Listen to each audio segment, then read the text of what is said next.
But exciting as all the new rail investment is, a balanced and sustainable transport strategy is not just about rail.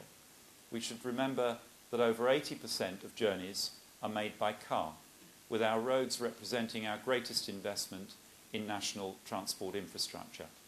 Roads and cars have had a bit of a bad press since the focus has been on climate change, but they remain the only practical mode of transport in many parts of the country. So this government is committed to decarbonising motoring, so that as well as meeting our climate change obligations, we can ensure that the car can remain an integral part of Britain's future transport plans. That is why we're supporting the ultra-low emissions technologies that will see the carbon output of cars plummet over the next 2 decades. The plugged-in car grant will give a generous consumer incentive of up to £5,000 towards the purchase of a next-generation ultra-low emission car.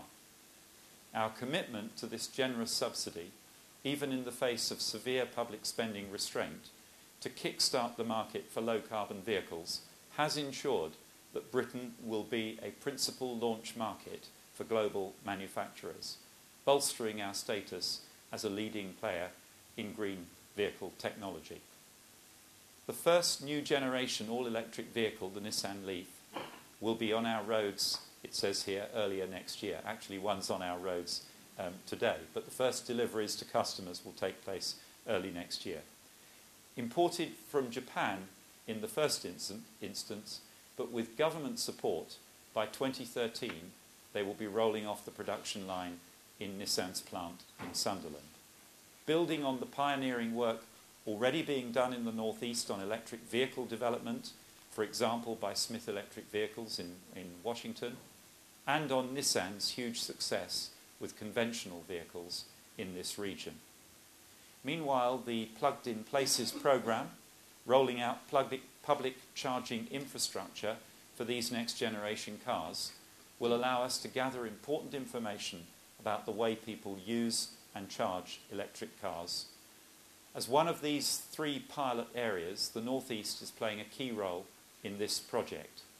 The pilot will mean that 1,300 charging points located on streets and car parks and near retail and leisure facilities will be rolled out across the region. And I saw one of them in action in Newcastle city centre this morning.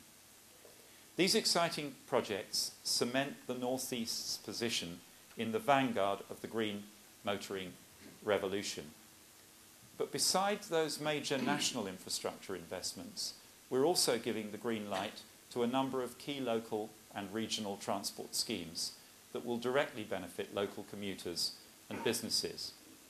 Improvements to the East Coast Main Line that will result in faster and more reliable rail services. The £350 million capital upgrade of the Tyne and Wear Metro and the ongoing revenue support. £37.5 million that we're investing in accelerating delivery of the Tees Valley bus network. £2.25 million from the Green Bus Fund that's gone to Stagecoach North East for 26 diesel-electric hybrid buses to run on routes in Newcastle. Over £2 million in grant funding to help establish a public transport smart card. And today, I can announce a £2.8 million investment to increase the traffic capacity of the A19 Silverlink interchange in the short term.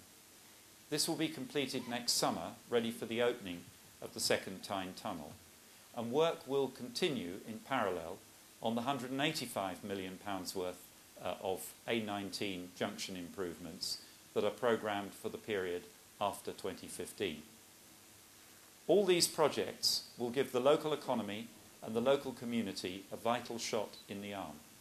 But if we are truly to unleash the growth potential of our regions, the way we deliver investment funding also needs reform. And for this coalition government, the preferred reform is localism. We want to devolve as much responsibility and funding as possible to local level, with far fewer civil servants sitting in Whitehall monitoring progress and setting targets. In transport, That means scrapping the multiple streams of transport resource funding for local government and replacing them with just two.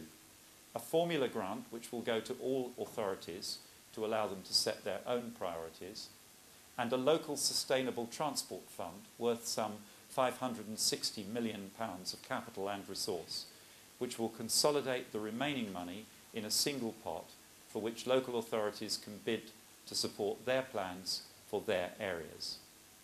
More widely, our local growth white paper, published 3 weeks ago, takes forward proposals for a £1.5 billion regional growth fund, which will be used to support projects which have significant growth potential and will create sustainable private sector employment in areas which have hitherto been heavily dependent on the public sector, including transport projects.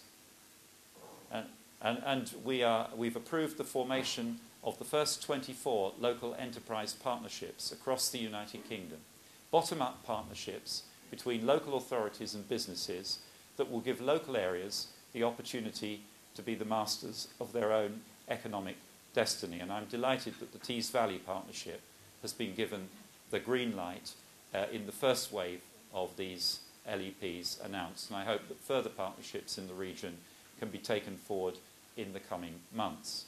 From a transport perspective, I want to see local enterprise partnerships play a key role in my department's local capital funding allocation. I will seek to work with them and with the local authorities to establish a method of delegating decision-making and budgets to geographically relevant units to allow them to develop truly innovative regional transport solutions, helping to deliver the growth and the jobs that will deliver the balanced and sustainable economy that Britain needs for the future. The North East should view the challenges ahead with confidence. It has the right ingredients to build a strong and prosperous future. Its geography, with seaports positioned to exploit Britain's prevailing trading patterns with continental Europe, a transport infrastructure that we will continue to develop and improve, reducing journey times and improving connectivity, and most of all, its people, a skilled and educated workforce and extensive networks where cutting-edge research institutions and internationally respected universities work hand in glove with industry. Of course, attracting the big, iconic inward investors, the Nissans of this world, is crucially important.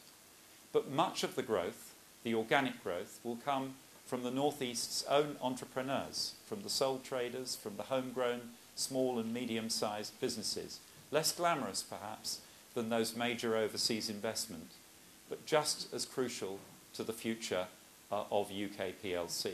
And this growth is real and it's happening already.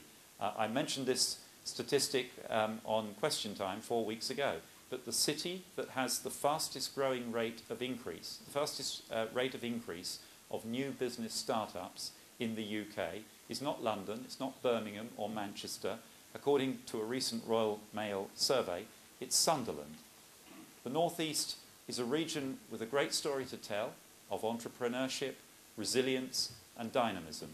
Of course, there are going to be some tough times ahead for all of us as we seek to readjust to the new economic reality.